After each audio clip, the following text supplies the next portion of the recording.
जय हिंद दोस्तों, मैं अरविंद शर्मा, अंबिका क्लासेज उदयपुर। देखो बच्चों, जो टॉपिक चल रहा था उसका नाम है सिस्टम एनालिसिस एंड डिजाइन। तो अब तक मैंने क्या क्या बता दिया उसको मैं 5 मिनट में खत्म कर रहा हूं और उसके बाद आज अपन आगे बढ़ेंगे। क्लियर? तो चलिए, अभी तक क्या क्या हुआ। आज बच्चे कम जुड़े हैं, क्या हुआ, लेट आ रहे हैं बच्चे। बच्चों ये तो क्लियर है कि सिस्टम एनालिसिस एंड डिजाइन, तो कोई सिस्टम डेवलप किया जाएगा बच्चों, क्लियर। और बच्चों उसके बहुत सारे फेस हैं, उनके बारे में अपन चर्चा करेंगे। लेकिन उससे पहले मैं आपको पूरा बेस समझा रहा हूं कि सिस्टम होता क्या है, सिस्टम की कैरेक्टरिस्टिक क्या है, बच्चों सिस्टम के कंपोनेंट कौन कौन से हैं, बच्चों सिस्टम जो है उसके एलिमेंट कौन कौन से हैं, इनके ऊपर डायरेक्ट क्वेश्चन आ जाते हैं। क्लियर? तो एक चीज ध्यान रखना, सिस्टम के टाइप कौन कौन से हैं, तो यहां से आपके डायरेक्टली क्वेश्चन आते हैं। तो चलिए अपन आगे बढ़ते हैं, लेकिन सबसे पहले हाँ जी, सभी को जय हिंद, सभी को जय हिंद। थोड़ा टाइम पे आया कीजिए। करें बच्चों स्टार्ट। देखिए, सबसे पहले तो इस टॉपिक में आपको क्या करना है, सिस्टम एनालिसिस एंड डिजाइन। क्या इसमें एक नंबर भी कट सकता है आपका? नहीं कट सकता, बिल्कुल नहीं कट सकता। 50 में से 50 नंबर आ सकते हैं। ये टॉपिक एक ऐसा टॉपिक है जिसमें कोई न्यूमेरिकल नहीं बनते हैं, कुछ बनते हैं जो मॉडल पढ़ाएंगे अपन, उनके अंदर थोड़े बहुत बनते हैं, बाकी थ्योरी बेस्ड टॉपिक है पूरा का पूरा। तो ये भी ध्यान रखना आपको कि 50 के 50 क्वेश्चन आपके 25 मिनट में कवर हो जाएंगे। ठीक है? तो ये ऐसा टॉपिक है जो स्कोरिंग टॉपिक है। अब इसमें देखिए मेन चीज क्या होता है, बच्चा क्या करता है कि ठीक है सुनने में अच्छा लगता है सिस्टम एनालिसिस एंड डिजाइन, लेकिन बच्चों उसके वन वर्ड तैयार नहीं कर पाता। जब उसके वन वर्ड तैयार नहीं कर पाएगा तो बच्चा क्या करेगा, वहां कंफ्यूज हो जाएगा। तो 3 क्वेश्चन, मतलब किसी क्वेश्चन के 3 आंसर, 2 आंसर में वो हमेशा कंफ्यूज रहेगा कि यार क्वेश्चन के हिसाब से ये आना चाहिए, ये नहीं आना चाहिए। तो बेस्ट ये है सिस्टम एनालिसिस एंड डिजाइन के अंदर आपको वन वर्ड के ऊपर फोकस करना कि कहना क्या चाहता है, क्या कहना चाह रहा है, ये आपके दिमाग में होना चाहिए। बच्चों देखिए, सिस्टम एनालिसिस एंड डिजाइन मैं 2007 से पढ़ा रहा हूं। अब अगर मैं 2007 से 2000 कितना आ गया, तो 2024 आ चुका है। अब बच्चों फिर भी मैं आपको क्लियर कर देता हूं, बहुत कम बच्चे ऐसे होते हैं जो इस टॉपिक में धुरंधर होते हैं, और जिसके समझ में आ गया उसके 50 में से 50 भी आ जाते हैं। तो मैं आपको इतना कह रहा हूं कि आप टर्मिनोलॉजी पे ध्यान देना कि हाँ सर ये है क्या, कहना क्या चाह रहा है, मेरे जो मुंह से वर्ड निकल रहा है वो है क्या। ऐसे तो सिस्टम एनालिसिस एंड डिजाइन मैं 1 घंटे में भी खत्म कर सकता हूं, क्योंकि टॉपिक इतना ही है। लेकिन बच्चों आपको इतना ध्यान रखना है, आपको टर्मिनोलॉजी पे ध्यान देना है। क्लियर? तो चलिए आज अपन स्टार्ट करते हैं। तो अब तक जो जो मैंने बताया वो आपकी क्लियर हो जाना चाहिए। तो जो मैंने बताया उसकी टर्मिनोलॉजी पहले मैं लेके आया हूं, तो मैं थोड़ा सा आपको बता देता हूं, थोड़ा सा समझना। बच्चों ये व्हाट इज सिस्टम। क्लियर? ऐसे नोट्स भी बनते हैं इनके, तो थोड़ा सा एक्टिव रहना। व्हाट इज सिस्टम, तो बच्चों इसमें क्या क्या क्या पॉइंट के ऊपर आपको ध्यान रखना है। देखिए ये सारा जो लैंग्वेज है वो इंग्लिश ही है। क्यों? क्योंकि सैड आप हिंदी में पढ़ ही नहीं सकते, सैड आप हिंदी में पढ़ ही नहीं सकते, और कोई पढ़ रहा है तो उससे क्वेश्चन होगा भी नहीं। सैड का पूरा कंसेप्ट इंग्लिश में है, तो आपको केवल टर्मिनोलॉजी पे ध्यान देना है और जो आपकी मीनिंग है उनके ऊपर ध्यान देना है। क्लियर? ठीक है, मैंने आज ये कोर्स लिया, ठीक है, अभी कुछ गुजरा नहीं है। लेकिन कल मैंने क्या बताया था, व्हाट इज सिस्टम, तो आपके दिमाग में ये होना चाहिए कि सिस्टम क्या है, तो ग्रुप ऑफ कंपोनेंट है। वो क्या है, वो इंटर रिलेटेड है, और बच्चों वर्क कर रहे हैं और किसके लिए, सेंट्रल ऑब्जेक्टिव को प्राप्त करने के लिए। बच्चों क्लियर? तो ये डेफिनेशन है किसकी, सिस्टम की। अब बच्चों सिस्टम की डेफिनेशन अगर यहां से करना चाहो तो यहां से भी कर सकते हो। In a system analysis and design, system analysis and design में सिस्टम क्या है, system refers to a set of interconnected component, set of interconnected component working together to achieve a specific objective और फंक्शन। ये इसकी सही definition है। This can include hardware, इसमें आपका हार्डवेयर हो सकता है, सॉफ्टवेयर हो सकता है, कोई प्रोसेस हो सकता है, प्रोसीजर हो सकता है, डेटा हो सकता है, लोग हो सकता है, लोगों का सिस्टम हो सकता है, डेटा सिस्टम हो सकता है, कोई प्रोसीजर से रिलेटेड, प्रोसेस से रिलेटेड, सॉफ्टवेयर हार्डवेयर किसी का भी सिस्टम हो सकता है। System this can include, system में क्या क्या हो सकता है, तो सिस्टम में क्या क्या हो सकता है, सिस्टम में हार्डवेयर हो सकता है, सॉफ्टवेयर हो सकता है, प्रोसेस हो सकता है, प्रोसीजर हो सकता है, डेटा हो सकता है, लोग हो सकते हैं, किसी सिस्टम के अंदर क्या क्या चीज हो सकती है, समझो। अगर मैं आपको बताऊं कि चलिए रोबोटिक सिस्टम में क्या क्या होगा, तो रोबोटिक सिस्टम में हार्डवेयर भी होगा, सॉफ्टवेयर भी होगा, उनका प्रोसेस भी होगा, प्रोसीजर भी होगा, डेटा भी होगा। ये रोबोटिक सिस्टम के पार्ट है बच्चों। तो क्या हो सकता है, क्या नहीं हो सकता है, ये आपके दिमाग में होना चाहिए। क्लियर? यहां से क्वेश्चन आ सकता है कि सिस्टम में ये सारी चीजें इंक्लूड हो सकती है, लोग इंक्लूड हो सकते हैं। System analysis and design involve analysing existing system और designing new one to improve efficiency, effectiveness and meet organisation goal. ये पूरी डेफिनेशन है। सिस्टम एनालिसिस एंड डिजाइन के अंदर क्या होता है, या तो कोई एग्जिस्टिंग सिस्टम है उसको इंप्रूव कर दिया जाता है, या कोई नया सिस्टम बना दिया जाता है। बच्चों क्लियर? मेरे हिसाब से ये 100% डेफिनेशन है किसकी। सिस्टम। सिस्टम क्या होता है, तो अब मैं आपको बोल देता हूं कि सिस्टम क्या होता है। ये हार्डवेयर सॉफ्टवेयर किसी से भी मिलकर बन सकता है, प्रोसीजर ह्यूमन बीइंग किसी से मिलकर बन सकता है। सिस्टम क्या होता है, group of inter related component होता है। सिस्टम क्या होता है, जो किसी स्पेसिफिक गोल के लिए बनाया गया है। सिस्टम क्या होता है, तो बच्चों याद रखिए जो सिस्टम है बच्चों, उस सिस्टम बच्चों व्हाट सिस्टम के अंदर क्या किया जाता है, या तो कोई एग्जिस्टिंग सिस्टम है उसको इंप्रूव किया जाता है, या फिर कोई नया सिस्टम क्रिएट कर दिया जाता है। क्लियर? समझ में आ गया होगा सर। सेट टोटल थ्योरेटिकल है क्या?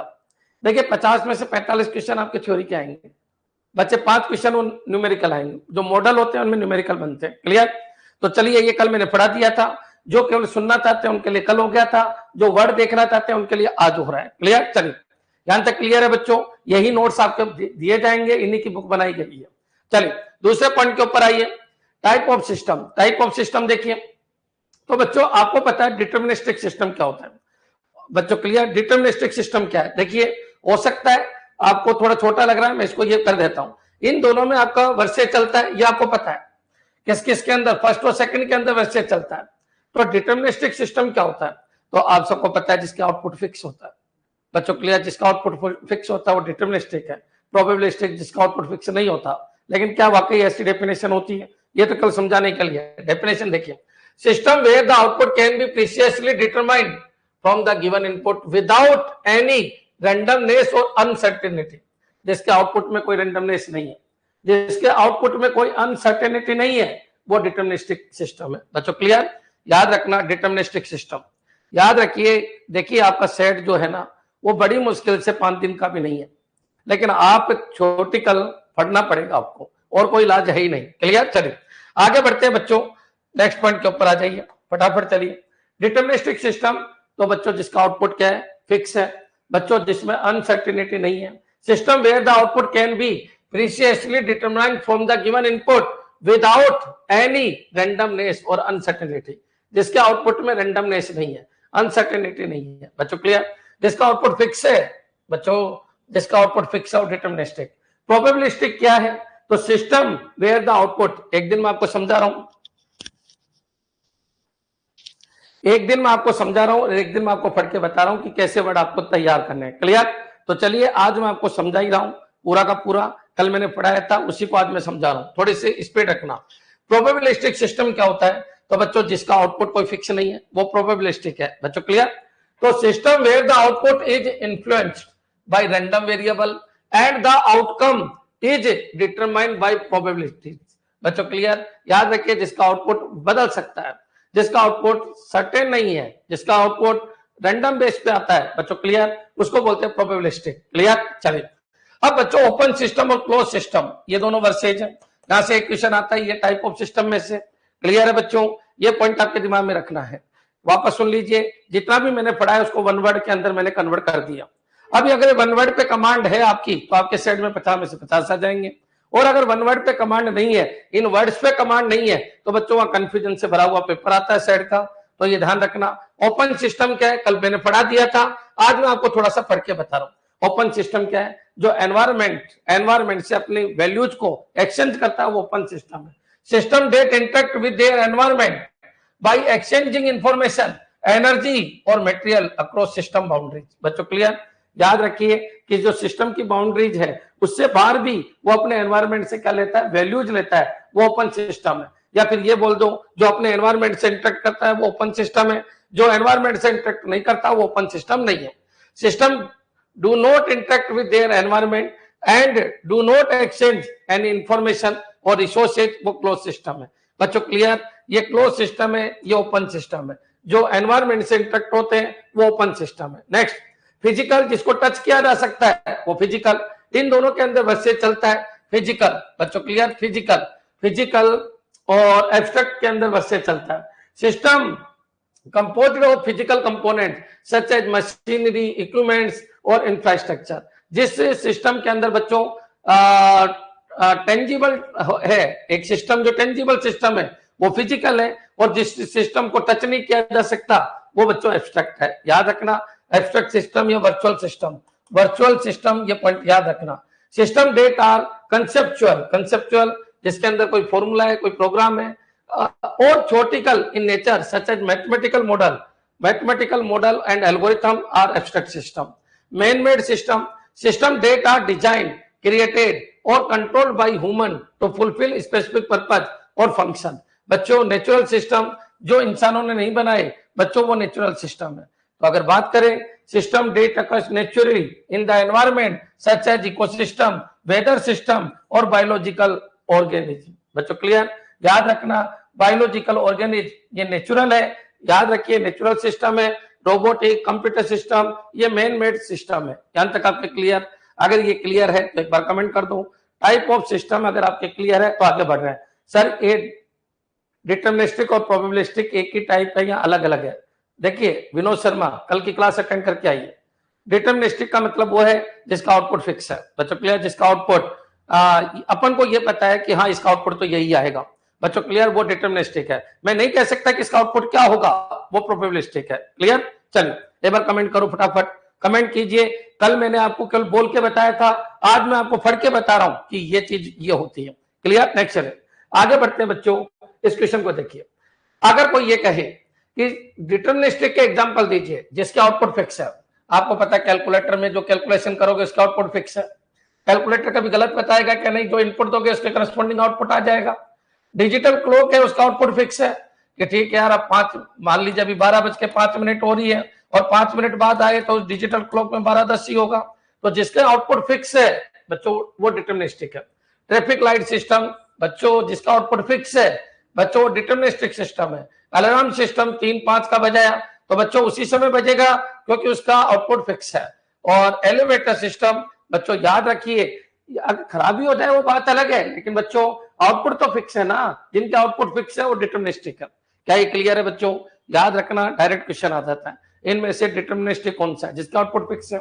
क्लॉक है, ठीक है, आउटपुट फिक्स है। अलार्म सिस्टम आउटपुट फिक्स है। ट्रैफिक लाइट बच्चों आउटपुट फिक्स है। बच्चों इसी तरीके से आपको सारे आंसर देना है।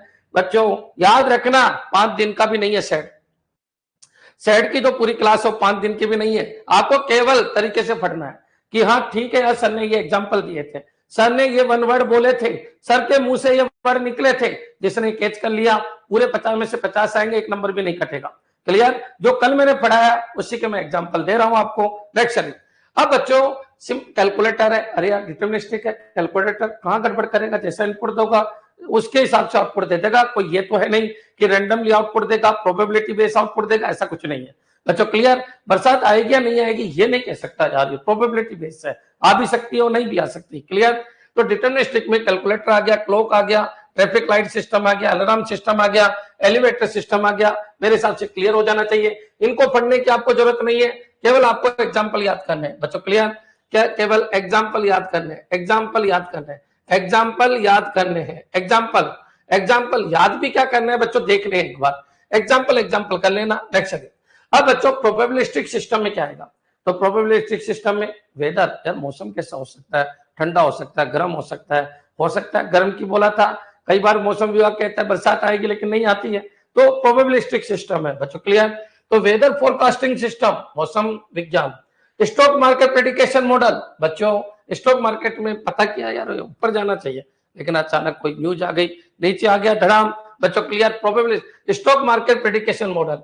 मेडिकल डायग्नोसिस सिस्टम, यार बंदा जा भी सकता है, रह भी सकता है, प्रोबेबिलिटी है।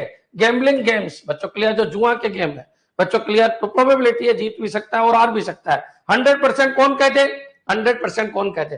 ट्रैफिक फ्लो प्रेडिक्शन बच्चों, ट्रैफिक कम ज्यादा कुछ भी हो सकता है। तो याद रखिए, कैसे बोल दूं कि ट्रैफिक कम रहेगा, ट्रैफिक ज्यादा रहेगा? बस प्रेडिकेशन है क्या ट्रैफिक कम रहने की संभावना है, तो संभावना बेस किसमें आएंगे? प्रोबेबिलिस्टिक। क्लियर है बच्चों? डिटरमिनिस्टिक एंड प्रोबेबिलिस्टिक के एग्जांपल आपके क्लियर हो जाने चाहिए। मेरे को नहीं लगता कि एक बार अगर तुमने एग्जांपल देख लिए तो फिर आपको कोई दिक्कत आएगी। तो इस स्लाइड में से भी आपको केवल एग्जांपल ही देखना बच्चों। क्लियर? ये डिस्क्रिप्शन देखने की जरूरत ही नहीं, ऐसे में लेके आया हूं, कोई कम समझदार बच्चा है तो यहाँ से देख सकता है कि इसका क्या मतलब है कि व्यक्ति जीवित रह भी सकता है और मर भी सकता है। बच्चों क्लियर, लेकिन ये वर्ड पकड़ लोगे तो भी आपका काम हो जाएगा। एक बार कमेंट करो फटाफट, मैं फिर क्लियर कर देता हूं। सेड है, नेटवर्किंग है, जावा है, बहुत छोटी छोटी बुक है, बहुत छोटी छोटी बुक है, इनके वर्ड के ऊपर कमांड बनानी होगी किसमें, सेड के अंदर। नेक्स्ट चलिए आगे बढ़ते हैं बच्चों। गैम्बलिंग कैसा है, तो बच्चों प्रोबेबिलिस्टिक सिस्टम है। ओपन सिस्टम क्या, ओपन सिस्टम, ठीक है बच्चों, जो अपने एनवायरमेंट से इनपुट ले वो ओपन सिस्टम, जो अपने एनवायरमेंट से इंटरेक्ट करे वो ओपन सिस्टम। तो ठीक है, अपन बात कर लेते हैं ओपन सिस्टम के एग्जांपल। देखिए ई कॉमर्स वेबसाइट, बच्चों क्लियर, तो बच्चों ये एनवायरमेंट से interact with customer, suppliers, payment gateway to facilitate online transaction. कितने लोगों से कम्युनिकेट होता है ओपन सिस्टम। बच्चों यहाँ पर सप्लायर है, यहाँ ट्रांजिशन हो रहे हैं, बच्चों यहाँ पर कस्टमर है, यहाँ पर पेमेंट गेटवे है। बच्चों क्लियर, तो याद रखिए कि ये बहुत सारी चीजों से ये एक सिस्टम है आपका, कॉमर्स वेबसाइट है। अब ये वेबसाइट है बच्चों किसी, बच्चों एक बार बताइए क्या ये एनवायरमेंट से इंटरेक्ट नहीं हो रही है। एक तरफ इसके कस्टमर होंगे, एक तरफ सप्लायर्स होंगे, एक तरफ पेमेंट गेटवे होगा।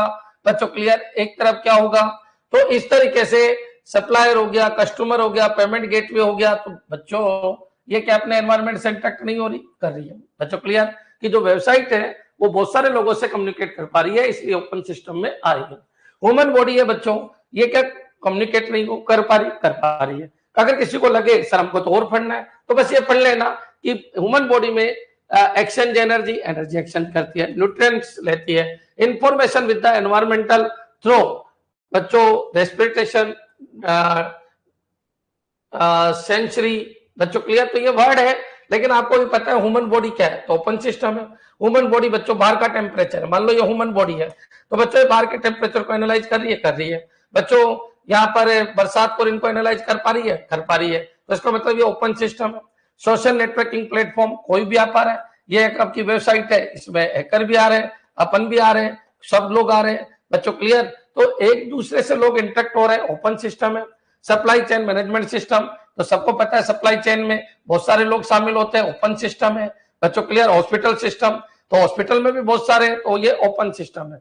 और ऐसे देखा जाए तो दुनिया में जितने भी सिस्टम है वो ओपन सिस्टम है 100%, क्योंकि क्लोज सिस्टम का कोई वर्चस्व ही नहीं है। बच्चों क्लियर, समझ में आ गया। जिसमें बाहर से बच्चों देखिए मैंने एक वेबसाइट बना दी, अब उस वेबसाइट को दूसरे लोग यूज कर रहे हैं, क्या कर रहे हैं, ओपन सिस्टम। बच्चों मैंने एक ट्रैक्टर बना दिया, बच्चों क्लियर, अब उसको दूसरे लोग सुधार रहे हैं क्या, उसको चला रहे हैं क्या, उसको यूज कर रहे हैं क्या, तो ओपन सिस्टम है। बच्चों क्लियर, तो याद रखिए ओपन सिस्टम और क्लोज सिस्टम का मतलब है कि अगर वो एनवायरमेंट से इनपुट ले पा रहा है, एनवायरमेंट को आउटपुट दे पा रहा है, एनवायरमेंट का सपोर्ट ले पा रहा है, तो वो ओपन सिस्टम है, नहीं तो क्लोज सिस्टम। क्लियर बच्चों, जिसमें कोई बाहर का व्यक्ति कुछ कर ही नहीं सकता, क्लोज सिस्टम है। क्लोज सिस्टम बना के क्या करें बच्चों क्लियर, तो याद रखिए जितने भी सोशल नेटवर्किंग प्लेटफॉर्म है, ह्यूमन बॉडी है, ई कॉमर्स वेबसाइट है, सप्लाई चेन मैनेजमेंट है, हॉस्पिटल सिस्टम है, ये सारे के सारे क्या है, ओपन सिस्टम है। क्लियर, फटाफट चलो बच्चों, टाइम वेस्ट नहीं, फटाफट चलिए नेक्स्ट। क्लोज सिस्टम, अब क्लोज सिस्टम में क्या है, अगर बच्चों ऐसे कुछ होता नहीं है बच्चों, ये याद रखना। अब क्लोज्ड इकोसिस्टम सबके आगे क्लोज लग रहा है। ओल्ड फैशन एनालॉग क्लॉक, ठीक है बच्चों, जो एनालॉग क्लॉक है ऐसे चल रही है, ऐसे चल रही है। बच्चों क्लियर है, तो कॉमन बात है, ओल्ड फैशन एनालॉग क्लॉक जिसमें अपन टाइम चेंज नहीं कर सकते थे, वो समय के साथ ही चलेगी। Stand alone video game console, laboratory test tube, pocket watch, तो अपन ये तो बन गए बच्चों, लेकिन बाकी आपके दिमाग में आना चाहिए कि बच्चों ऐसा कोई सिस्टम होता ही नहीं है। कौन सा, क्लोज सिस्टम। हाँ, पहले की जो घड़ियां होती थी पुराने जमाने की, तो बच्चों जोग्राफिकल सेंशन के ऊपर चलती थी, उनमें आप टाइम को नहीं बदल सकते थे, वो बाहर से इनपुट आउटपुट नहीं लेती थी, ऑटोमेटिक चलती थी।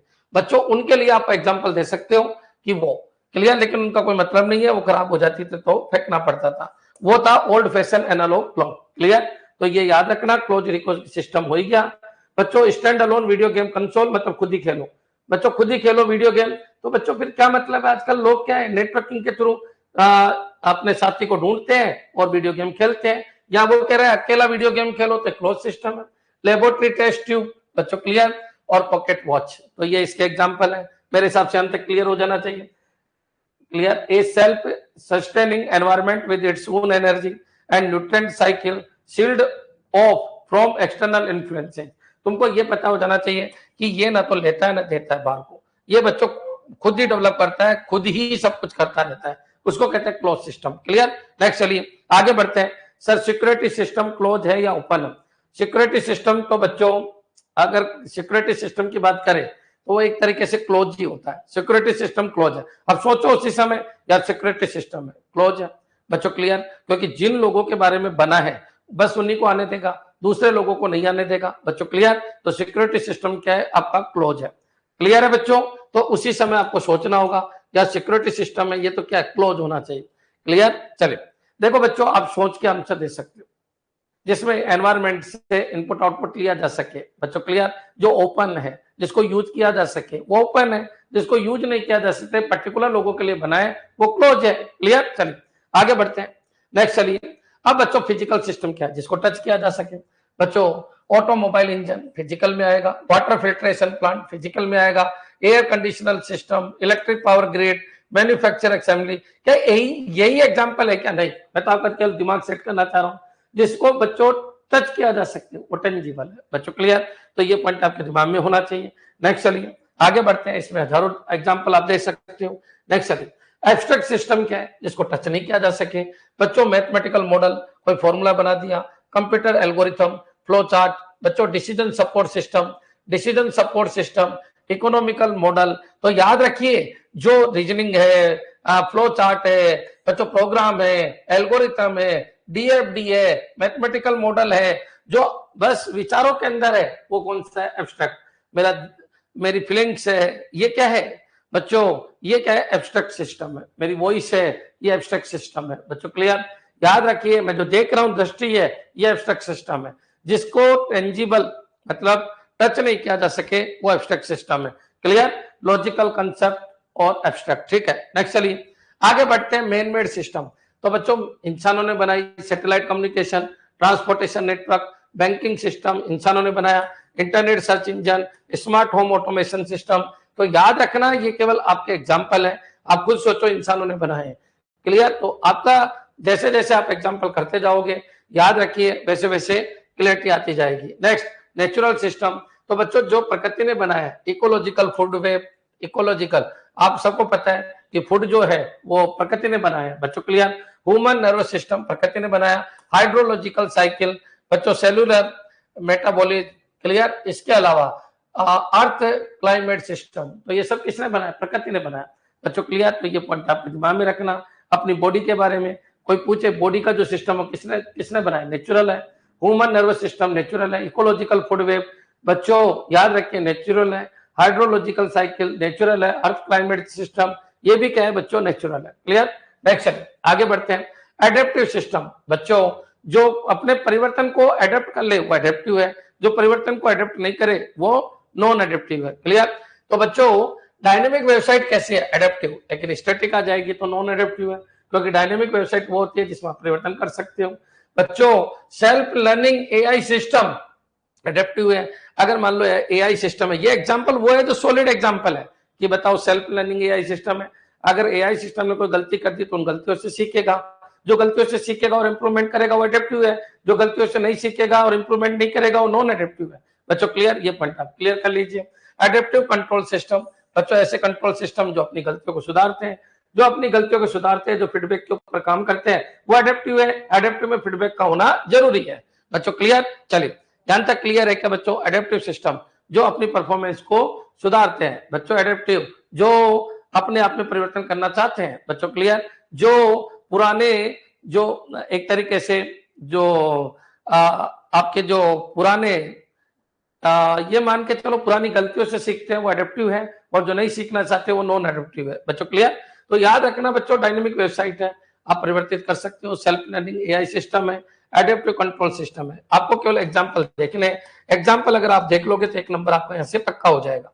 नेक्स्ट चलिए आगे बढ़ते हैं। Non adaptive system, non adaptive system कौन कौन से बच्चों?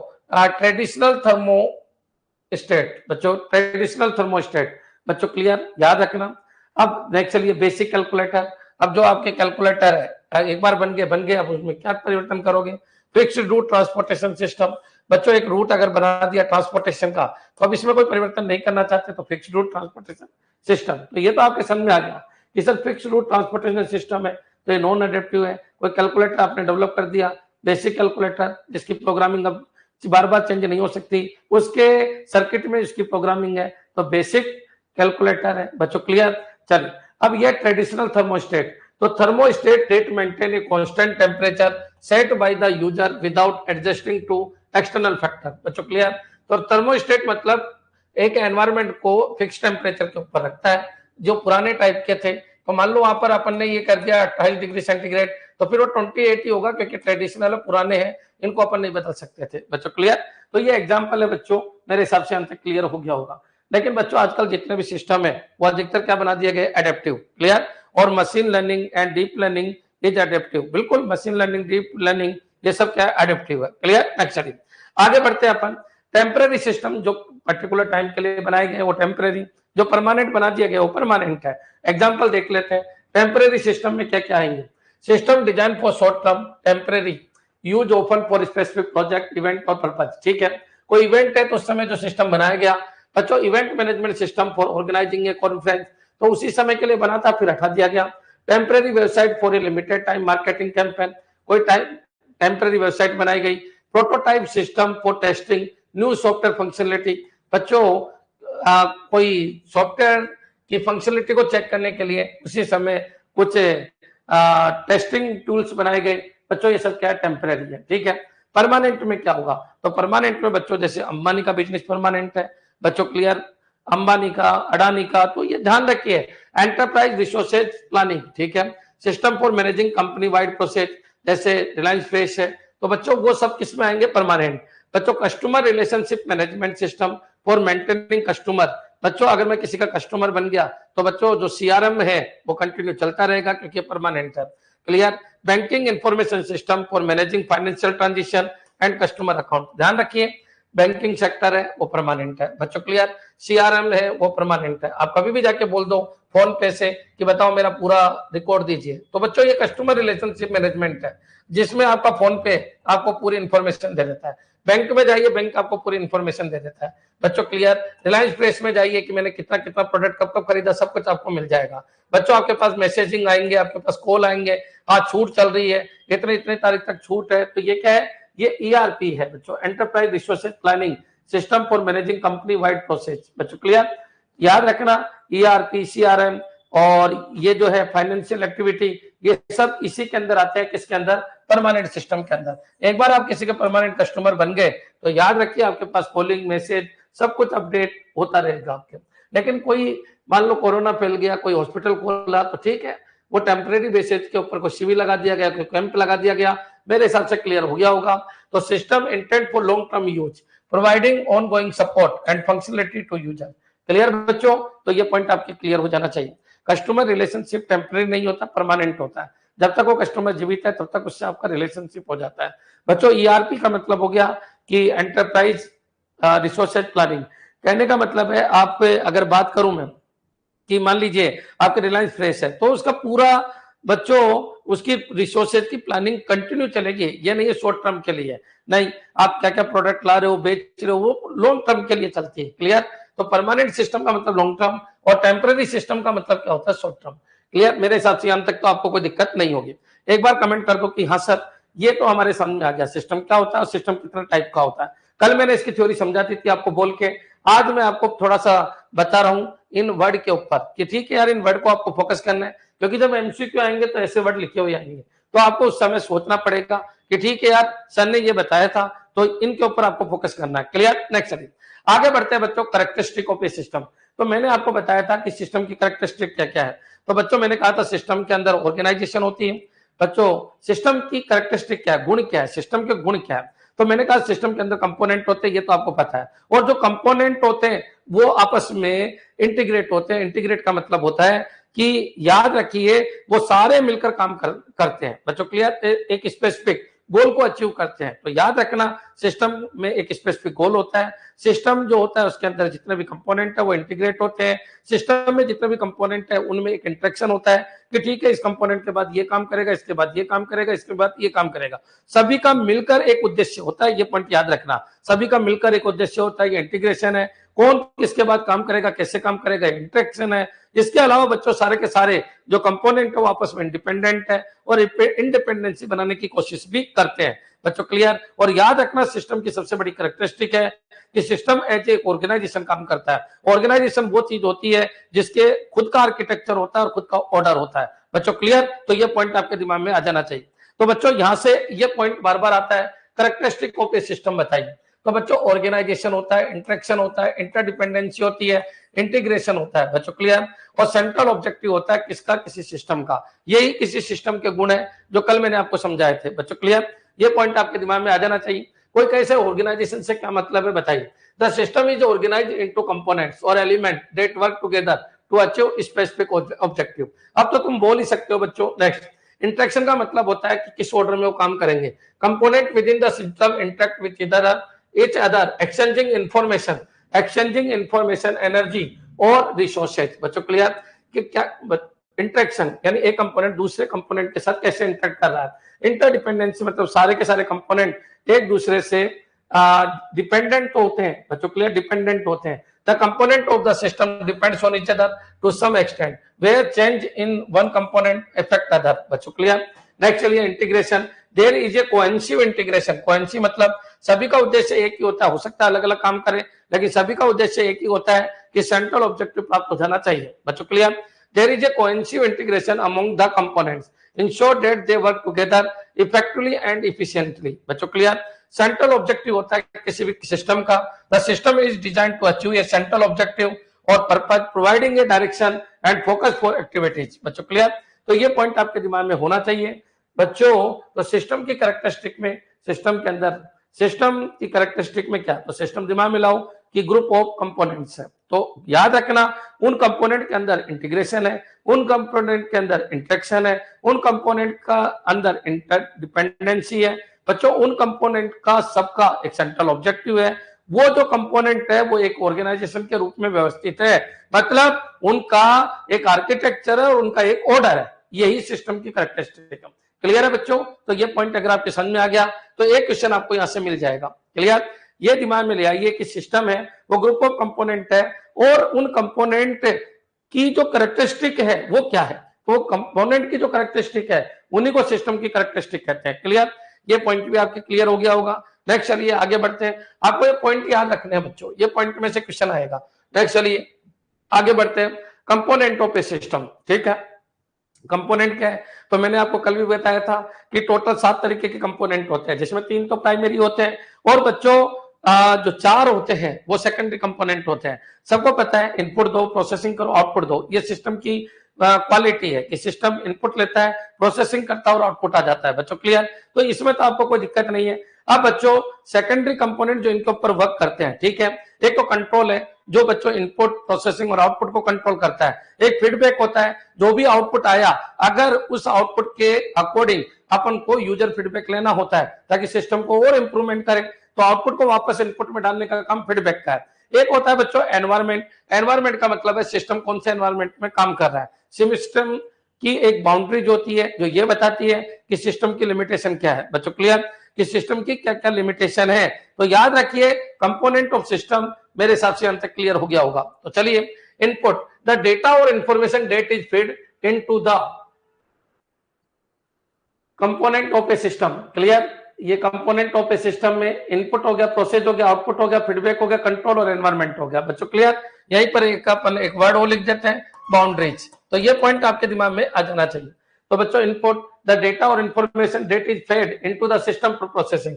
तो बच्चों को ये पूछे कि डेटा जो सिस्टम को दिया जाता है उसको क्या कहते हैं, इनपुट। तो ये तो आपको सब पता है, इनपुट क्या होता है, प्रोसेस क्या होता है, आउटपुट क्या होता है। केवल तुम ये ऑर्डर को याद रखना बच्चों, क्लियर। प्रोसेस, द एक्शन और operation performed by the system to transfer input into output, clear. Next चलिए आउटपुट क्या होता है, द रिजल्ट और outcome produced by the system after processing the input. Feedback, information about the output that is used to adjust और modify the system operation बच्चों, clear. Feedback का मतलब ये होता है कि अगर आपको आउटपुट को बदलना है या आउटपुट से सेटिस्फाई नहीं हो तो बच्चों आप एक फीडबैक दे सकते हो किसको, सिस्टम को बच्चों, क्लियर। सिस्टम फीडबैक को इनपुट की तरह लेता है और बच्चों आउटपुट चेंज करने के लिए फीडबैक काम में आते हैं। ये पॉइंट क्लियर। अब कंट्रोल क्या है, मैकेनिज्म और process regulate and monitor the system performance. To ensure it meet its objective. मतलब सिस्टम को इस तरीके से कंट्रोल किया जाता है कि जिस ऑब्जेक्टिव के लिए सिस्टम बनाया गया है वो मिल जाना चाहिए। बच्चों क्लियर? और एनवायरमेंट क्या होता है? द एक्सटर्नल फैक्टर और condition that surround and interact with the system. बच्चों क्लियर? याद रखिए उस सिस्टम से क्या क्या चीजें कांटेक्ट में रहेगी, वो सिस्टम किससे इनपुट लेगा, कहां तक आउटपुट देगा। बच्चों क्लियर? ये उस सिस्टम का क्या है? एनवायरमेंट। द एक्सटर्नल फैक्टर बच्चों ये आपका सिस्टम है, ये जो एनवायरमेंट है ये एक्सटर्नल फैक्टर है। द एक्सटर्नल फैक्टर और condition that surround and interact with the system. बच्चों क्लियर? जो सिस्टम को घेरे रखती है वो उसका एनवायरमेंट क्या है। अच्छा, इस सिस्टम से कौन कौन कॉन्टेक्ट कर पाएगा, इस सिस्टम का फायदा कौन कौन ले पाएगा, ये सिस्टम आउटपुट किस किस को दे पाएगा, ये सिस्टम के अंदर क्या क्या कंपोनेंट्स है। तो बच्चों ये जो बताता है वो है आपका एनवायरमेंट। एनवायरमेंट में सारी चीजें डिफाइंड है। बच्चों क्लियर? एनवायरमेंट का मतलब जैसे मैं आपको बोलूं कि मान लीजिए मैं कोई अमेजन को यूज कर रहा हूं, अमेजन का एनवायरमेंट में कौन कौन लोग हैं? क्लाइंट है बच्चों, अच्छा गेटवे है बच्चों, वेबसाइट है बच्चों। तो जो वेबसाइट है वो तो आपका सिस्टम हो गया, और बाकी उस वेबसाइट से जुड़े जितने भी लोग हैं बच्चों, सप्लाई करता है बच्चों, डेवलपर है, सप्लाई करता है बच्चों, कस्टमर है, पेमेंट गेटवे है, बैंकिंग सेक्टर है, वो सब उसके एनवायरमेंट के अंदर आ गए। बच्चों क्लियर? तो कोई वेबसाइट अगर मैंने बनाई तो वो सिस्टम है, और वेबसाइट जिस जिससे जुड़ा हुआ है वो उसका क्या है? एनवायरमेंट है। अब क्वेश्चन ये उठता है बाउंड्रीज कि ठीक है यार, अमेजन अपने इंडिया में चल सकता है, इसको चाइना ने बैन कर दिया क्योंकि अमेरिका चाइना में युद्ध हो गया, तो इसकी एक बाउंड्री हो गई कि ठीक है यार, कौन से कस्टमर के लिए चलेगा और कौन से कस्टमर के लिए नहीं चलेगा। बच्चों क्लियर? तो ये पॉइंट आपके क्लियर हो जाना चाहिए। Characteristic done. बच्चों क्लियर? ये भी क्लियर है तो कमेंट कर दो। कंपोनेंट ऑफ ए सिस्टम, आपको इसी तरीके से पढ़ना है कि कौन कौन से कंपोनेंट होते हैं किसके सिस्टम के। थोड़ी सी आगे बढ़ते हैं बच्चों, याद रखना यहां से भी आपके क्वेश्चन आते हैं। Next, element of a system. अब एलिमेंट ऑफ ए सिस्टम क्या होता है? तो ये पॉइंट याद रखिए कि एलिमेंट यानी जो सिस्टम बनता है वो कैसे बनता है। तो सबको पता है सबसे पहले सिस्टम डेटा इकट्ठा करता है, डेटा से अपन मॉड्यूल बनाते हैं, मॉड्यूल से कंपोनेंट बनाते हैं, कंपोनेंट में इंटरफेसिंग करते हैं। बच्चों क्लियर? और इंटरफेसिंग करने के बाद आपका पूरा सिस्टम तैयार होता है। तो सिस्टम कैसे बनता है, सिस्टम के एलिमेंट कौन कौन से हैं? तो सबसे पहले बच्चों रॉ मटेरियल अपन ढूंढते हैं, डेटा इकट्ठा करते हैं बच्चों, उनके ऊपर रिसर्च करते हैं, फिर उनसे अपन मॉड्यूल बनाते हैं। मॉड्यूल मतलब एक तरीके का फंक्शन होता है। फिर मॉड्यूल से अपन कंपोनेंट बनाते हैं, मतलब ग्रुप ऑफ मॉड्यूल को अपन कंपोनेंट कह सकते हैं। जब वो कंपोनेंट बन जाए तो उनके बीच में डेटा का फ्लो को देखते हैं, उनके बीच में इंटरेक्शन को देखते हैं। फिर बच्चों वो हो जाए तो पूरा सिस्टम कंप्लीट तैयार हो जाता है। बच्चों क्लियर? तो ये पॉइंट याद रखना कि सिस्टम को बनाने के लिए कौन कौन से एलिमेंट आपको चाहिए। बच्चों क्लियर? कंपोनेंट अलग है, एलिमेंट अलग है। एलिमेंट मतलब किसी चीज को बनाने के लिए, अरविंद सर को बनाने के लिए क्या क्या चाहिए? कान चाहिए, नाक चाहिए, जीभ चाहिए, सब कुछ चाहिए, तो एलिमेंट है। बच्चों क्लियर? तो इस तरीके से आपको दिमाग में रखना है एलिमेंट। तो याद रखिए element of a system. Element of a system में डेटा आता है, मॉड्यूल आता है, कंपोनेंट आता है, इंटरफेस आता है, और क्या आता है? आर्किटेक्चर। आर्किटेक्चर मतलब सिस्टम का आर्किटेक्चर। क्लियर? तो बच्चों द रो फैक्ट्स, फिगर और information that is used and processed within the system. ठीक है? नेक्स्ट चलिए module, a self content unit और program within the system that perform specific function. याद रखना data को इकट्ठा करके अपन को मॉड्यूल तैयार करने हैं। ग्रुप ऑफ मॉड्यूल क्या कहलाता है? कंपोनेंट कहलाता है। A large functional unit with in the system composed of module और सब कंपोनेंट वर्किंग टुगेदर। बच्चों क्लियर? इंटरफेस क्या होता है? इन जो कंपोनेंट है इनके बीच में अपन डेटा का इंटरफेस करके देखते हैं। The point of interaction communication between different components और system within the system. बच्चों clear? Architecture the overall structure और design of the system including its component relationship and constraint, मतलब पूरा सिस्टम का एक आर्किटेक्चर है। बच्चों क्लियर? तो एलिमेंट ऑफ ए सिस्टम में डेटा होता है। बच्चों सिस्टम बनाने के लिए अपन को डेटा चाहिए, फिर मॉड्यूल चाहिए, कंपोनेंट चाहिए, उनके बीच में इंटरफेस चाहिए, फिर उनका एक आर्किटेक्चर होना चाहिए। बच्चों क्लियर? तो ये पॉइंट आपके दिमाग में आना चाहिए। तो सिस्टम का एक आर्किटेक्चर होता है, सिस्टम के कंपोनेंट के बीच में इंटरफेस होता है, सिस्टम के अंदर कंपोनेंट होते हैं, कंपोनेंट मॉड्यूल से बनते हैं, मॉड्यूल डेटा से बनता है। बच्चों क्लियर? द ओवरऑल स्ट्रक्चर और design of the system including its component relationship and constraint. Clear? ये पॉइंट आपके क्लियर हो जाना चाहिए। आ गया बच्चों? तो ये पॉइंट समझ में आना चाहिए, यहां तक मैंने आपको कल पढ़ा दिया था। क्लियर? अब सिस्टम के लेवल कौन कौन से वो अपन स्टार्ट करते हैं, समझने की कोशिश करना। क्या इतना आपके क्लियर है क्या? एक बार कमेंट कर दो कि हाँ सर यहां तक हमारे क्लियर है, यहां तक हमको कोई दिक्कत नहीं है।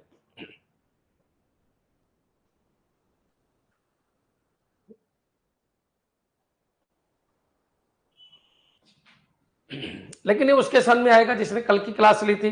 कल मैंने आपको पूरी थ्योरी समझा दी थी, आज मैंने लिखा हुआ आपको पढ़ा दिया ताकि आपको कोई पॉइंट में गड़बड़ नहीं हो। क्लियर है बच्चों? यहां तक आपको समझ में आ जाना चाहिए।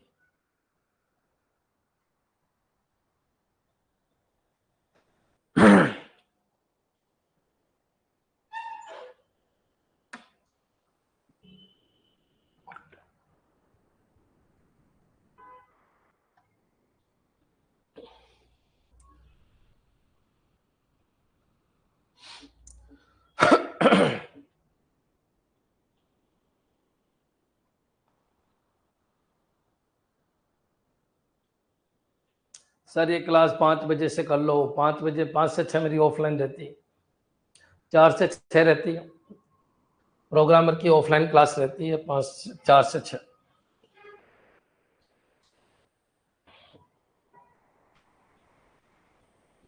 हाँ जी बच्चों,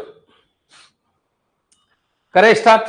अब चलिए आज अपन आगे बढ़ते हैं और एक एक पॉइंट को समझते हैं। जो अगला कंसेप्ट है उसको देखते हैं अपन। देखो बच्चों, एक कंसेप्ट है जहां से आपका क्वेश्चन बनता है और वो कंसेप्ट क्या है, सिस्टम लेवल्स कौन कौन से हैं। क्लियर? तो ये सिस्टम लेवल जो है इसके बारे में अपन थोड़ी सी चर्चा कर लेते हैं। एक बार इसको देखना, अच्छी तरीके से समझना, ये जस्ट सामने है लेकिन पहले इसको समझना। सिस्टम लेवल कौन कौन से है, अपर लेवल कौन सा है, सबसे लोअर लेवल कौन सा है, इनके ऊपर आपके क्वेश्चन आ जाते हैं बच्चों। क्लियर? तो याद रखिए सिस्टम के यही लेवल है जैसे दिख रहे हैं आपको, जैसे ESS एग्जीक्यूटिव सपोर्ट सिस्टम, ये अपर लेवल होता है बच्चों। क्लियर? अगर मान लीजिए मैं अगर बात करूं सिस्टम की, तो सिस्टम को इस तरीके से अगर मैं डिवाइड करूं तो बच्चों सबसे ऊपर के लोग कम होते हैं, सबसे कम होते हैं बच्चों। क्लियर? सबसे ऊपर के लोग सबसे कम होते हैं इसलिए मैंने छोटा बनाया, सबसे नीचे के लोग ज्यादा होते हैं इसलिए मैंने बड़ा बनाया बच्चों। क्लियर? और ये लोग कम होते हैं, फिर ये लोग और कम होते हैं।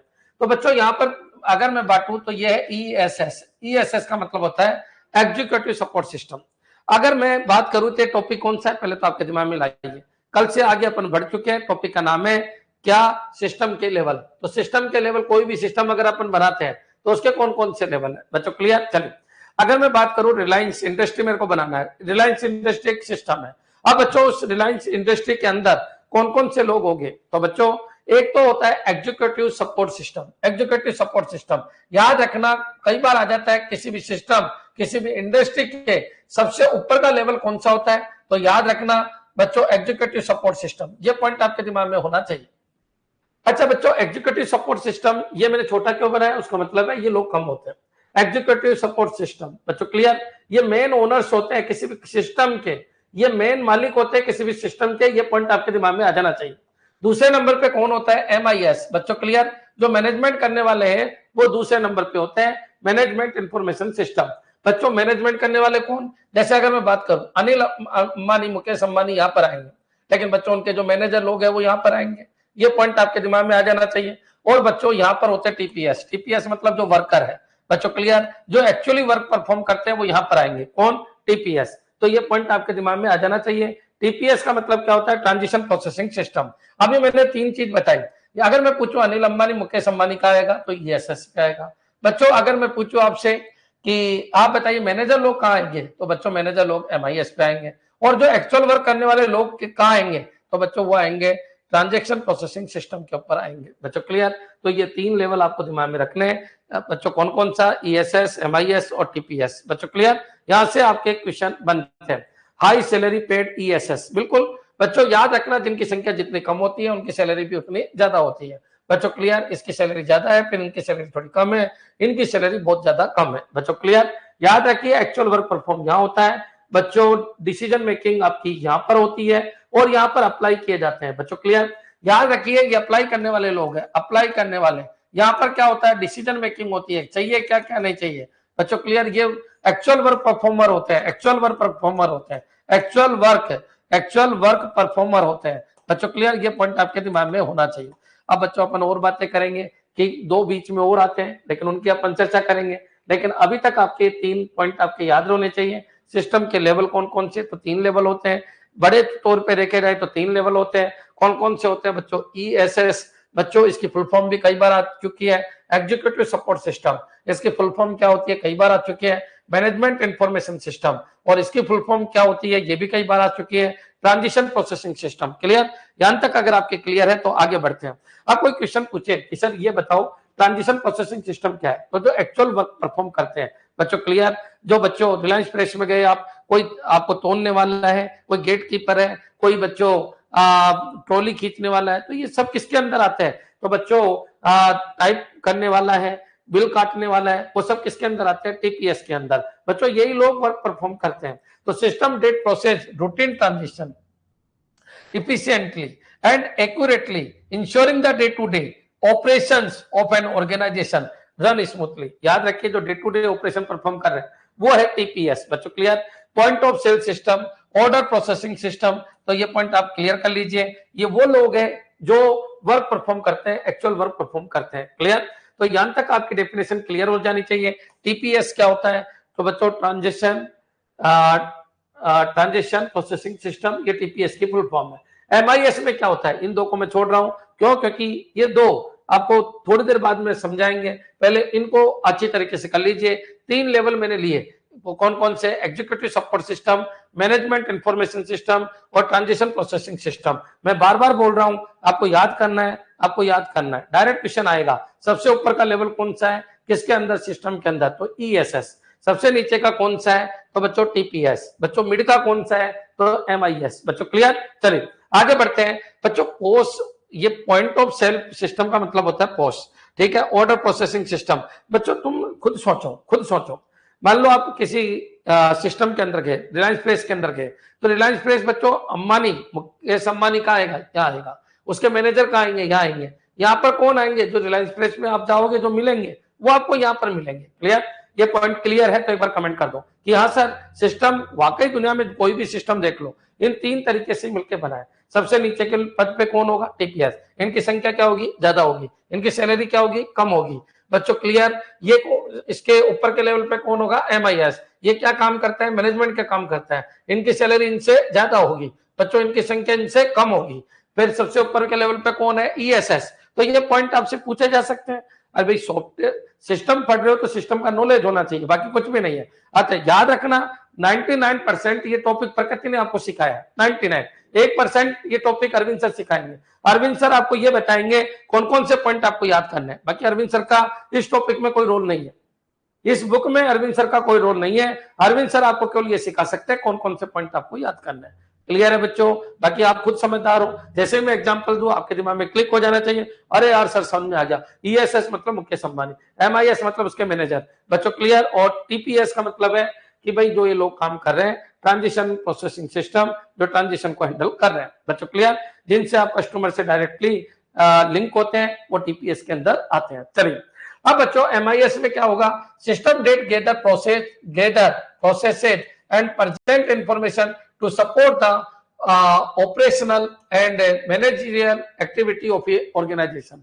बच्चों क्लियर? अब देखिए सेल्स रिपोर्टिंग सिस्टम, ठीक है? सेल्स की रिपोर्टिंग किसको करेंगे? ठीक है? इन्वेंट्री मैनेजमेंट सिस्टम, तो ये किसके अंदर आएंगे? बच्चों जो भी मैनेजमेंट का काम है वो किसके अंदर आएगा? एमआईएस के अंदर आएगा। तो ये पॉइंट आपके दिमाग में आ जाना चाहिए। अब आ जाइए ESS, executive support system. System that provide strategic information to top level management to support decision making and long term planning. बच्चों क्लियर? याद रखिए ये executive support system, executive support system. बच्चों क्लियर? एग्जीक्यूटिव सपोर्ट सिस्टम जो बच्चों directly decision बनाता है। बच्चों क्लियर? ये डिसीजन को अप्लाई करते हैं और ये बच्चों डिसीजन को फुलफिल करने में मदद करते हैं। तो ये पॉइंट आपके दिमाग में आ जाना चाहिए। अब बच्चों ये क्वेश्चन ये उठा कि ठीक है यार मैनेजर लेवल पे इतने लोग नहीं रह पाते। बच्चों क्लियर? तो मैनेजर लेवल के ऊपर जो याद रखना डेटा का जो एनालाइज करते हैं, डेटा का जो एनालाइज करके देते हैं, जैसे सी है। बच्चों क्लियर? सी है। बच्चों अकाउंटेंट याद रखना, अकाउंटेंट ये सब किस में आते हैं? Decision support system. तो डिसीजन सपोर्ट सिस्टम यहाँ पर आ जाता है, डिसीजन सपोर्ट सिस्टम यहाँ पर आ जाता है। बच्चों क्लियर? डिसीजन सपोर्ट सिस्टम में क्या होता है? सुनो, नीचे तो आपके एम्प्लॉय मिल गए। बच्चों क्लियर? वो तो क्या हो गए? आपके टीपीएस हो गए। फिर एमआईएस जो मैनेजर हो गए। अब बच्चों जो जो सेल हुई, कितनी सेल हुई, बच्चों क्लियर? उनका डेटा कोई तैयार कर रहा होगा। बच्चों क्लियर? अच्छा कौन सा माल की ज्यादा मांग है, कौन से माल की कम मांग है, जो रिपोर्ट तैयार करते हैं, जो बनाते हैं, लोअर लेवल पे जो रिपोर्ट तैयार करते हैं, बनाते हैं। अच्छा कितना स्टॉक है, कितना स्टॉक जा चुका है, किसकी कमी है, किसकी ज्यादा मात्रा आ चुकी है, तो ये जो तैयार करते हैं उनको बोलते हैं बच्चों डीएसएस। बच्चों क्लियर? तो इसको बोलते हैं decision support system. Decision support system बच्चों ये इसको इन्फॉर्म करता है। बच्चों क्लियर? ये इसको इन्फॉर्म करता है। बच्चों क्लियर? अच्छा ये अब बच्चों यहाँ पर एक चीज और आती है, वो है ओएएस। ओएएस का मतलब क्या होता है कि ये जो लोग है, ये अपना जो काम है वो बच्चों आजकल मैन्युअली नहीं करते हैं, ये किसको यूज करते हैं बच्चों, ये अपनी ऑफिस को स्मार्ट बना चुके हैं, तो इसको बोलते हैं ओएएस। बच्चों क्लियर? बिल काटेंगे तो ऐसे नहीं काटेंगे बच्चों, ऑनलाइन बिल काट देंगे बच्चों, क्लियर? चलिए, इसके अलावा मैसेजिंग करेंगे तो मैसेज ऐसे नहीं करेंगे, ऑटोमेटिक मैसेज चला जाएगा, तो ओएएस, ऑफिस ऑटोमेशन सिस्टम। तो याद रखना बच्चों, इन दो चीजों को मैं और जोड़ देता हूं। तो ये क्या है, ये पुराना सिस्टम था, ये थोड़ा सा नया सिस्टम आ गया। तो बच्चों यहाँ पर क्या हो गया, ईएसएस हो गया बच्चों, क्लियर? इसके नीचे कौन आ गया, तो इसके नीचे आपका कौन आ गया, एमआईएस आ गया।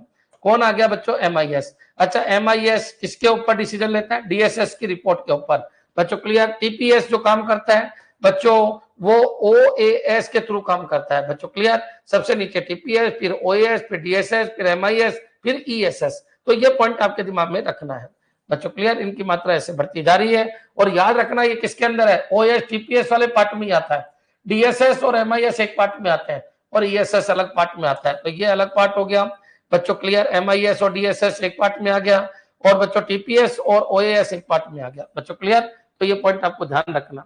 अब बच्चों इसको जैसे पढ़ोगे, जैसे ईमेल चला गया आपके पास, क्लियर? डॉक्यूमेंट मैनेजमेंट सिस्टम, ठीक है बच्चों? What if analyse tool, forecasting system. आपको ये बताना है, फोरकास्टिंग मतलब पूरा का पूरा आपको पता रहता है कि किसी स्टोर में किसकी कमी है, किसकी कमी नहीं है, क्या खराब है, क्या खराब नहीं है, फोरकास्टिंग बच्चों। सेल्स रिपोर्ट, अब ये जो रिपोर्ट देते हैं बना बना के, ये किसको देते हैं, मैनेजर, और मैनेजर पहुंचाते हैं इनके पास ताकि वो स्ट्रेटेजिक डिसीजन ले सके बच्चों, क्लियर? एग्जीक्यूटिव डैशबोर्ड मतलब जो चलाते हैं उस सिस्टम को वहां पर पहुंचाते हैं, मैनेजर थोड़ी चलाते हैं, मैनेजर इनको भेजते हैं। Executive dashboard, strategic decision making tools, याद रखना ईएसएस में एक वर्ड याद रखना, एग्जीक्यूटिव सपोर्ट टीम है जो बच्चों स्ट्रेटेजिक डिसीजन आपके लेती है बच्चों, क्लियर? इसमें सारे एग्जीक्यूटिव आपके बैठते हैं जो कंपनी को चलाते हैं। यहाँ पर मैनेजर लेवल है जो इनको रिपोर्ट करते हैं बच्चों। डीएसएस है, इसमें सीए, अकाउंटेंट, ये सब आ जाते हैं बच्चों, क्लियर? कि क्या हो रहा है क्या नहीं हो रहा। अब बच्चों यहाँ पर कौन है, तो दिल्ली के जो एम्प्लॉय है वो किस में आ जाते हैं, टीपीएस के अंदर। और ओएस में क्या है, तो बच्चों याद रखना ऑफिस ऑटोमेशन सिस्टम। याद रखिए इनकी फुल फॉर्म बहुत इंपॉर्टेंट है, ये आपको रट के जानी है। कल की क्लास में एक चीज बच गई थी, सिस्टम लेवल, जो आज मैंने आपको समझाया, वापस सुन लीजिए। सबसे ऊपर एग्जीक्यूटिव होते हैं, उसके नीचे मैनेजर होते हैं। मैनेजर जो अपनी रिपोर्ट बनाते हैं वो इसको भेजते हैं, ये अपनी रिपोर्ट बनाते हैं मैनेजर को भेजते हैं बच्चों, क्लियर? टीपीएस है वो ओएस की हेल्प के थ्रू आपका जो सिस्टम है उसको एक्चुअल चलाने का काम करते हैं। कौन, टीपीएस। सबसे नीचे टीपीएस, उसके ऊपर ओएस, दोनों एक ही पार्ट है, टीपीएस के ही पार्ट है। एमआईएस और डीएसएस एक ही लेवल के ऊपर वर्क करते हैं, और ईएसएस एक अलग लेवल है, तो ये लेवल अलग है, ये लेवल अलग है, ये लेवल अलग है। ऑर्डर ऐसे ही याद रखना, ईएसएस, एमआईएस, डीएसएस, ओएस और टीपीएस, क्योंकि ऑर्डर में भी क्वेश्चन बन सकता है बच्चों, क्लियर? एक बार कमेंट कर दो कि हाँ सर। अब इसको थोड़ा सा मुख जबानी बता दो। तो देखिए, अगर मैं मुंह जबानी बताऊं तो इतना याद रखना आप कि सबसे नीचे कौन होता है, टीपीएस। टीपीएस कौन होता है, रिलायंस फ्रेश पे जाओ, जो आपको लोग मिलेंगे वो कौन है, टीपीएस। अब बच्चों जिसके थ्रू वो मैसेजिंग कर रहे हैं, जिसके थ्रू बिल काट रहे हैं, वो क्या है, ओएएस बच्चों, क्लियर? तो ये पॉइंट भी आपके क्लियर हो गया। अब बच्चों जो स्टोर के ऊपर आज 12 बजे तक क्या क्या हुआ, क्या क्या नहीं हुआ, अकाउंटेंट बैठेंगे, सीए बैठेंगे, कौन सा माल गया, कौन सा माल नहीं गया, कौन सा खराब निकला, एक्सपायरी डेट निकला, ये जो बनाते हैं बच्चों, क्लियर? उनको बोलते हैं डीएसएस, क्लियर? उनको क्या बोलते हैं, डीएसएस। अब बच्चों डीएसएस ने पूरा बिल बना के इसको भेज दिया एमआईएस। एमआईएस क्या करेंगे, फिर एक रिपोर्ट तैयार करेंगे, और वो रिपोर्ट किसको भेजेंगे बच्चों, ईएसएस। और फिर ईएसएस क्या है, ये स्ट्रेटजी अपनाएंगे कि आगे अपन को फ्यूचर में क्या करना है, क्या नहीं करना, किसकी रेट बढ़ानी है, किसकी रेट नहीं बढ़ानी बच्चों, क्लियर? इस तरीके से पूरा सिस्टम चलता है। तो ये सिस्टम के क्या है बच्चों, लेवल है, क्लियर है? यहां तक आपके दिमाग में आ जाना चाहिए, यहां से आपका एक क्वेश्चन पक्का है। अच्छा, पिछली बार जो क्वेश्चन आया था वो ये था कि जो ईएसएस, इनमें सबसे सिस्टम लेवल में सबसे टॉप पे कौन होता है, तो ईएसएस बच्चों, क्लियर? याद रखना, ये क्वेश्चन बार बार आ रहा है। सबसे लोअर लेवल पे कौन होता है, तो टीपीएस बच्चों, क्लियर? टीपीएस के साथ और कौन होता है, तो ओएएस, ये याद रखना। लेकिन टीपीएस से ऊपर के लेवल पे है, ये डायग्राम ध्यान रखना, क्योंकि टीपीएस ज्यादा होंगे, ओएएस कम होंगे, डीएसएस और कम होंगे, एमआईएस और कम होंगे, ईएसएस और कम होंगे। इस तरीके से ये ऑर्डर होता है। वो आपने देखा साइंस में एक ऑर्डर होता है कि यार हिरण ज्यादा होंगे, फिर मांसाहारी कम होंगे, उसी तरीके से ये ऑर्डर होता है, क्लियर? तो ये ऑर्डर बहुत इंपॉर्टेंट है, ये आपको याद रखना है। क्लियर है बच्चों? तो ये पॉइंट आपके समझ में आ गया होगा। अब चलिए, अब क्वेश्चन उठता है कि सर सिस्टम में आपने लगभग सब चीजें हमको बता दी। सिस्टम सिस्टम सिस्टम सिस्टम, ठीक है, हमारी खोपड़ी में बैठ गया सिस्टम क्या होता है। अब सिस्टम तो यहाँ खत्म हो गया। अब बच्चों अपना क्वेश्चन होता है कि सिस्टम जो है उसको डेवलप करेंगे अपन। अब कल से अपन सिस्टम को डेवलप करेंगे। अब सिस्टम को डेवलप करेंगे तो बच्चों सिस्टम डेवलपमेंट के 4 साइकिल होते हैं। आप सबको पता होना चाहिए, प्लानिंग होता है, एनालाइज होता है, डिजाइन होता है और इम्प्लीमेंटेशन होता है। अब बच्चों प्लानिंग के अंदर भी बहुत सारे फेस होते हैं। प्लानिंग के अंदर भी इंफॉर्मेशन गैदरिंग होती है, फिजिबिलिटी स्टडी होती है, एसआरएस डेवलपमेंट होता है, एसआरएस वेरिफिकेशन और वैलिडेशन होता है। क्लियर? तो इनके बारे में अपन चर्चा करेंगे कि किस तरीके से प्लानिंग फेज को कंप्लीट किया जाता है। सबसे पहले अपन प्लानिंग फेज पढ़ेंगे, फिर अपन बच्चों प्लानिंग फेज के बाद एनालाइज फेज पढ़ेंगे, उसके बाद अपन क्या करेंगे, एनालाइज फेज के बाद डिजाइन फेज पढ़ेंगे और डिजाइन फेज के बाद इंप्लीमेंटेशन फेज पढ़ेंगे। फिर बच्चों सारे के सारे मॉडल पढ़ेंगे। लेकिन ये पॉइंट आपके दिमाग में आ जाना चाहिए, आज एक पॉइंट खत्म हो गया, व्हाट इज सिस्टम। बच्चों क्लियर? सिस्टम में कोई डाउट हो तो बता दीजिए। सिस्टम को पूरा समझाने की कोशिश की, सिस्टम के कौन कौन से लेवल है, सिस्टम के कौन कौन से कंपोनेंट है, सिस्टम के कौन कौन से एलिमेंट है, सिस्टम की क्या क्या कैरेक्टरिस्टिक है, सिस्टम जो है वो कितने प्रकार का है, सिस्टम होता क्या है, यहां तक मैंने आपको समझा दिया। क्लियर है बच्चों? ठीक है, हाँ जी बच्चों, क्लियर है? ये पॉइंट समझ में आ गया होगा? ठीक है, crystal clear, no doubt sir. बाकी मैं जब एमसीक्यू कराओगे तो आप उड़ा दोगे ना एमसीक्यू को, बस आपको ये ऑर्डर पता होना, ये कुछ भी नहीं है, सब कचरा है, ये सब कचरा है, बस ये पॉइंट याद होने चाहिए बच्चों। क्लियर? ये सब कचरा है, बस आपको ये पॉइंट याद होने चाहिए बच्चों। ये सब कचरा है, आपको केवल ये पॉइंट याद होने चाहिए। हाँ, ये कचरा मैं क्यों लेके आया हूं, इसलिए कि बहुत सारे बच्चे ऐसे होते हैं, वो ये कहते हैं सर फीडबैक का आपको लिखा हुआ नहीं बताया। तो फीडबैक क्या होता है वो यहां से पता, बाकी आपको पता है फीडबैक क्या है, कि भाई ठीक है, अगर आपको आउटपुट में कोई परिवर्तन करना है तो ठीक है, आप उस आउटपुट के रिगार्डिंग इनपुट में फीडबैक दे सकते हो, ये फीडबैक है। डायग्राम आपके क्लियर होने चाहिए बच्चों। क्लियर? चलिए, अब सबसे पहले तो बच्चों आपको मैं बताऊंगा कि सिस्टम एनालिसिस क्या होता है, क्योंकि अपने टॉपिक का नाम है सिस्टम एनालाइज एंड डिजाइन। बच्चों clear? System analyse and design. तो सिस्टम क्या होता है ये तो खत्म हो गया। अब कल मैं पढ़ाऊंगा सिस्टम एनालाइज कौन होता है, सिस्टम को एनालाइज करने वाला व्यक्ति कौन होता है, उसके कौन कौन से गुण होते हैं, वो किसके लिए रेस्पॉन्सिबल होता है, याद रखना। थोड़ा सा आइडिया मैं भी दे देता हूं बच्चों। सिस्टम एनालाइज का मतलब होता है सिस्टम को एनालाइज करने वाला, मतलब उसकी प्रॉफिट लॉस, उसमें कौन शामिल नहीं, कैसे काम करेगा कैसे नहीं, मतलब वो टीपीएस के अलावा सारा काम करता है, उसको एनालाइज कहते हैं। मतलब याद रखना, ईएसएस है बच्चों, क्लियर? ईएसएस है वो भी एनालाइज के अंदर आएगा, एमआईएस है वो भी एनालाइज के अंदर आएगा बच्चों, डीएसएस है वो भी एनालाइज के अंदर आएगा। तो फिर एओएस और टीपीएस ये एनालाइज के अंदर नहीं आएंगे, बाकी बच्चों सारे के सारे किसके अंदर आएंगे, एनालाइज के अंदर। एनालाइज का मतलब है प्रॉफिट लॉस की जिम्मेदारी उसकी, सिस्टम परफेक्ट बने नहीं बने उसकी, स्टेक होल्डर को खुश करने की जिम्मेदारी उसकी, मतलब सारा काम करने का काम किसका होता है, सिस्टम एनालाइज। मतलब वो आके बस प्रोडक्ट नहीं बेचता, बाकी सारा काम कर देगा बच्चों। आके वो टाइप वाइप नहीं करता, बाकी सारा काम कर देगा। आके वो प्रोग्राम नहीं बनाता, बाकी सारा काम कर देगा। सिस्टम एनालाइज की जिम्मेदारी है कि सिस्टम अपने गोल तक पहुंचना चाहिए। सिस्टम एनालाइज की जिम्मेदारी है कि सिस्टम जिस उद्देश्य के लिए बना उसको फुलफिल करना चाहिए। सिस्टम एनालाइज समझ में आ जाना चाहिए, सारी की सारी जिम्मेदारी सिस्टम एनालाइज की है, केवल एओएस और टीपीएस को छोड़कर। ये पॉइंट आपके क्लियर हो जाना चाहिए। क्लियर है बच्चों? स्टेक होल्डर जो है बच्चों, कंपनी के जो मालिक है उनको सेटिस्फाई करने की जिम्मेदारी उसकी है, कस्टमर को सेटिस्फाई करने की जिम्मेदारी उसकी है, कंपोनेंट कौन से बने नहीं बने ये जिम्मेदारी उसकी है बच्चों। क्लियर? कंपोनेंट आपस में इंटरेक्ट कैसे करे कैसे नहीं करे ये जिम्मेदारी उसकी है, कंपोनेंट के बीच में कैसे इंडिपेंडेंसी हो ये जिम्मेदारी उसकी है, कंपोनेंट किस मेथोडोलॉजी के अंदर जुड़े एक दूसरे से ये जिम्मेदारी उसकी है। अरे गुरुजी एक वर्ड बोलो, उसकी जिम्मेदारी क्या नहीं है? उसकी जिम्मेदारी एओएस और टीपीएस की नहीं, उसकी जिम्मेदारी टाइपिंग और माल बेचने की नहीं है, उसकी जिम्मेदारी तोड़ने की, बिल बनाने की ये जिम्मेदारी उसकी नहीं है। तो फिर जिम्मेदारी क्या है? बाकी पूरे सिस्टम को हैंडल करने की जिम्मेदारी उसकी है।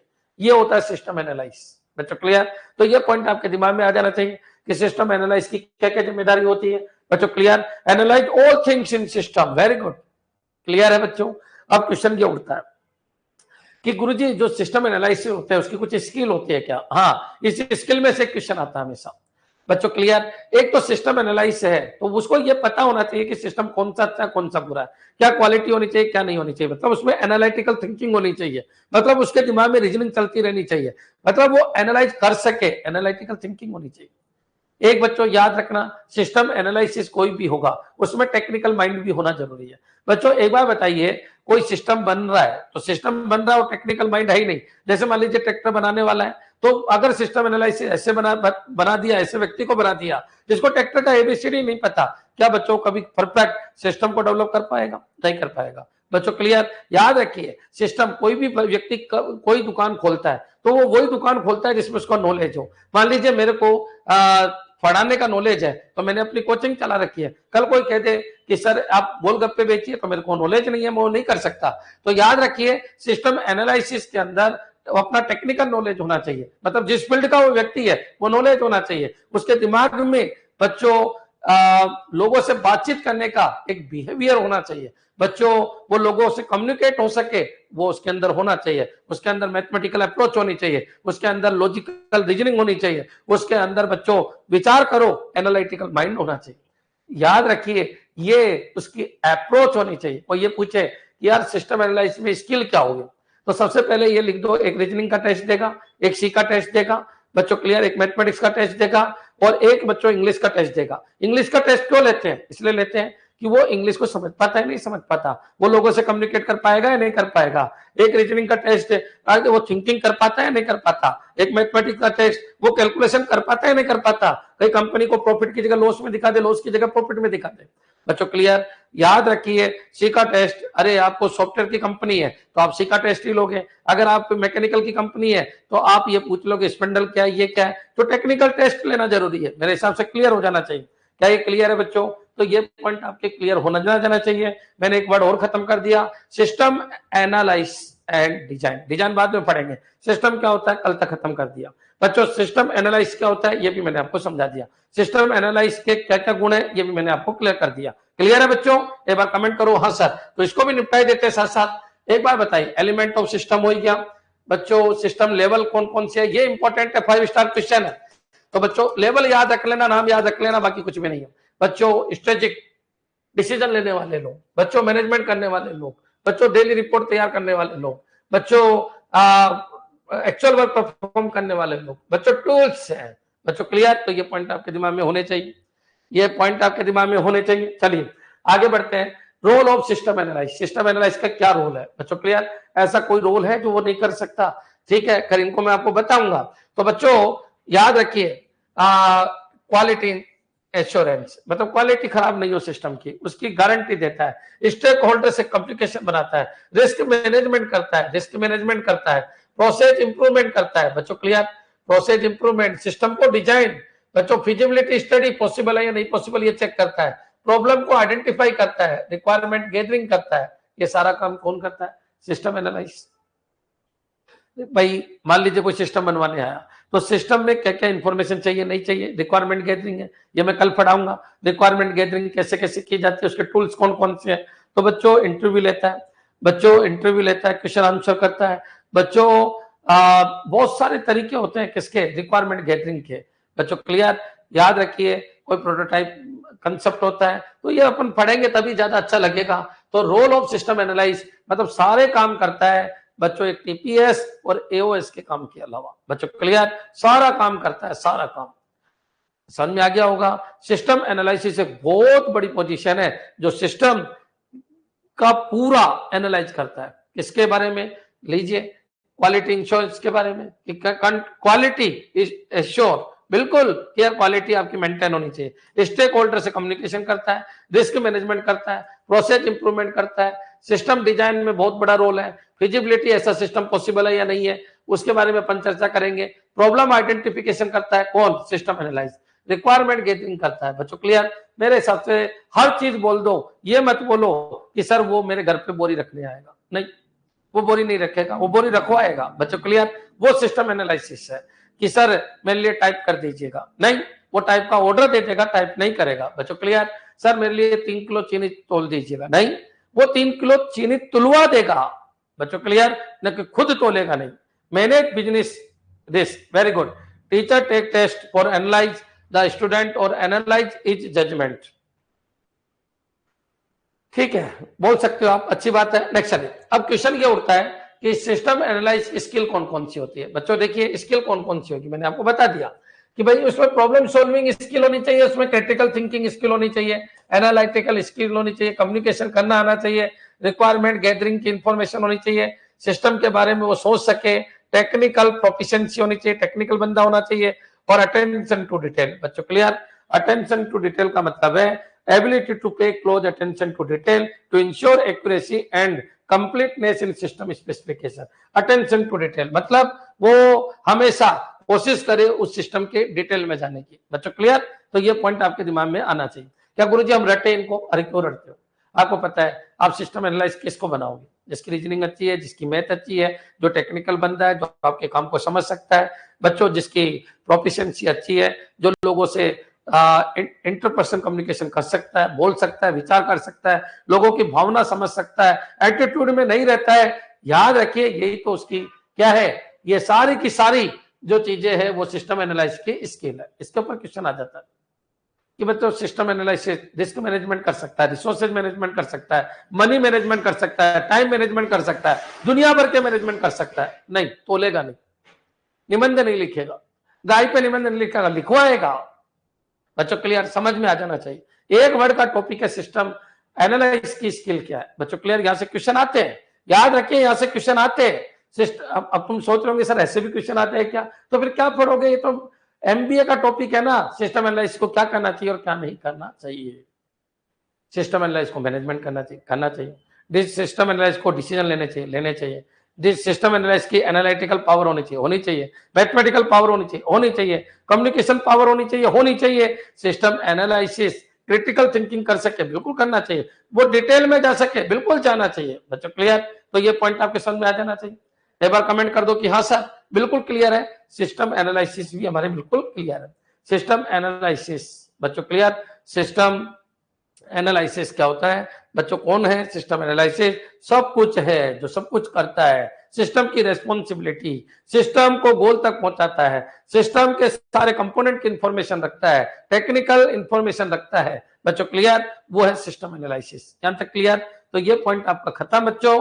क्या व्हाट इज सिस्टम और सिस्टम एनालिसिस और सिस्टम एनालिसिस स्किल, और व्हाट इज सिस्टम के अंदर सिस्टम के कंपोनेंट, सिस्टम के एलिमेंट, सिस्टम की कैरेक्टरिस्टिक बच्चों, और how many types of systems. तो ये पॉइंट आपके दिमाग में आ जाना चाहिए। अब अपन कल बढ़ेंगे एचडीएलसी लाइफ साइकिल क्या होती है। बच्चों clear? System development life cycle, उसके 4 फेज होते हैं, उनके बारे में चर्चा करेंगे। एक एक फेज के बारे में फुल्ली चर्चा करेंगे। प्लानिंग फेज में क्या पढ़ोगे आप? क्लियर? दूसरा प्लानिंग के बाद आपको पता है एनालाइज फेज आता है, उसके बाद डिजाइन फेज आता है, उसके बाद इंप्लीमेंटेशन फेज आता है। तो इन 4 फेजेस के ऊपर 4 दिन में अपन डीपली चर्चा करेंगे। क्लियर? धन्यवाद बच्चों। आज का समझ में आ गया बच्चों अच्छी तरीके से? बाकी तो एमसीक्यू से पूरा समझाएंगे, आपको एक एक चीज समझा देंगे। क्लियर? इनके ऊपर आपको नहीं जाना, ये वर्ड आपको ध्यान रखना है बच्चों। क्लियर? तो ये पॉइंट अगर आप याद रख गए, और ऐसे याद करने में ज्यादा दिक्कत नहीं आएगी। कोई ऐसा पॉइंट हो जो आपके दिमाग में नहीं है, उसके ऊपर फोकस कर लो, बाकी आ जाएगा। सर डीबीएमएस की कौन सी बुक प्रिंट करानी? एक तो कलर्ड बुक है और एक कल डाली थी मैंने हैंड रिटन। तो कलर्ड तो शॉर्ट है और हैंड रिटन आपके पूरा का पूरा कंप्लीट है। क्लियर? पूरी की पूरी कंप्लीट है। कंप्लीट मतलब जैसे पढ़ा है वैसा का वैसा। ठीक है बच्चों, धन्यवाद।